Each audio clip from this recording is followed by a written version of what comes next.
Ho ho! Tomorrow is the third match in a week. Third match away from home as well. Real Madrid visits Girona. How is the team approaching tomorrow's game? Good morning, everyone. We know it's a match. After the last one in Athens in the Champions League and in La Liga, we also need that feeling of winning away from home. The schedule, well, it's been unusual, right? So many consecutive matches, Champions League and La Liga all mixed together. But tomorrow, we need a great match, a good victory to keep adding 3 by 3 if we want to stay up there. That's the goal, and the team is doing well. We're getting players back, so we're arriving in better condition. I know you're not a big fan of controversies, but yesterday Laporta, Barca's president, said Madrid had Barcelonitis and that Elche's 2 goals, one a Bellingham handball and the other a foul by Vinicius on the goalkeeper, shouldn't have counted. Anything to say about that? Well, we know there are messages nowadays from everywhere, populist ones aimed at their own people. We focus on our own business. What matters is what happens on the pitch, winning in a fair, deserved way, and each match is a test of that. We have to prove it. You said you needed a great match. After these months, what would be the model of a great match in your mind? What is it that you feel, this is what we need to do more? Yes, we need that continuity. I think we've had very good phases of play, but we've lacked the complete, rounded match where we feel that dominance, that control, that security.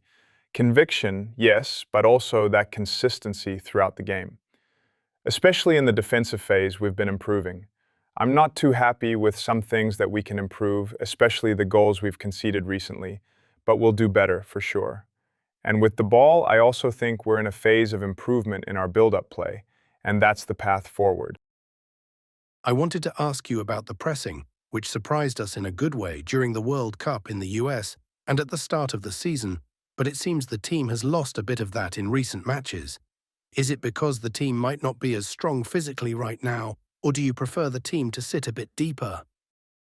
No, the approach and the idea have always been the same. Yes, we've had some imbalances, but we're going to correct them.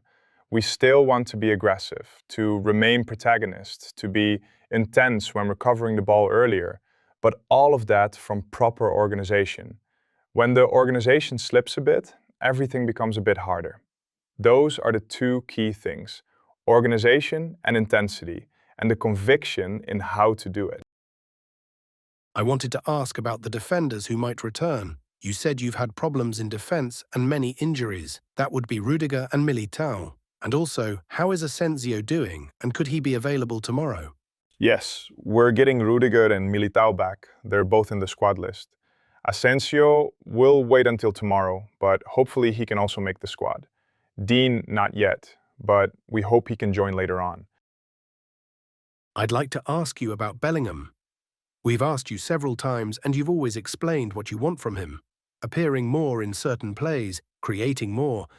But is it a longer process with him, considering he's one of Madrid's biggest stars?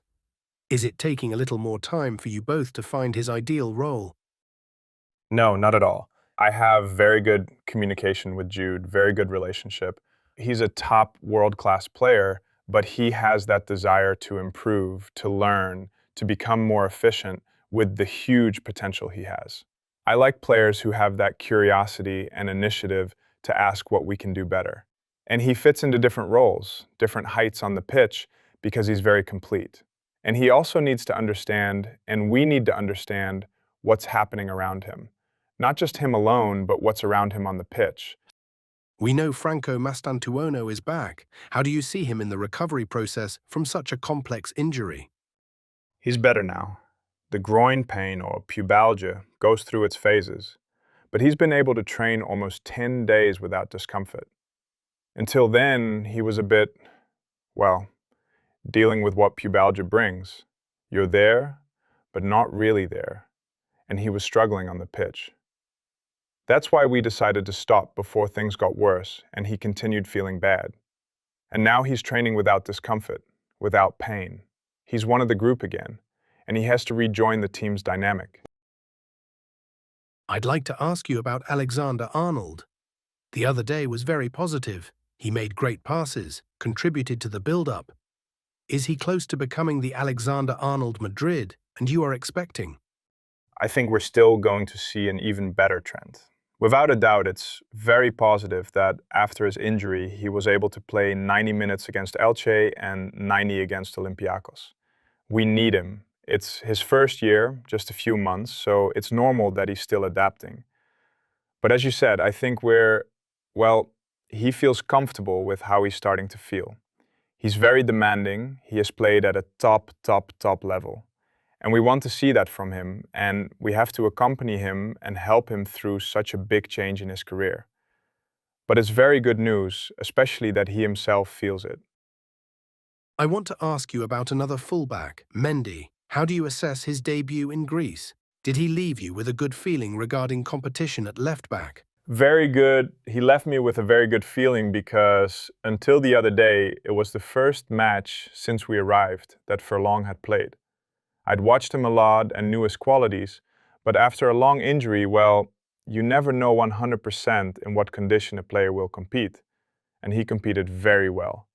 He had to play all 90 minutes due to the circumstances with the injuries, and that shows the level of competitiveness he has. He's a great defender, gives you a lot of stability and security, and for him too, returning and feeling like that, I think he got injured in the Copa del Rey final, if I'm not mistaken. So it's very good news. In the last match, we saw that connection between Vinicius and Mbappe working really well. Do you think it was also because the team ended up defending a bit deeper, giving them more space to counterattack, something they are both very good at? They are very good at that, but in other phases, in other matches, they've done well too. There will be games where we face low blocks, where we'll have to attack more, be patient, and they'll need to pick the right moment to appear, and we need to find them at the right moment. But yes, that connection, that quality they have, the understanding between them, how well they get along, it shows on the pitch. And the other day, their partnership was very attractive to watch. It was a real shame Vinny couldn't score. After the match in Greece, we heard several of your players, Mbappe, Camavinga, Valverde's statement, closing ranks around you in a way we hadn't really seen before. Did that message from the players make you feel more at ease? No, I've always felt the team was very united, that we all had the same clear objective for this season. If we want to reach April and May, the decisive moments, with chances for everything, we need to stay very connected every day.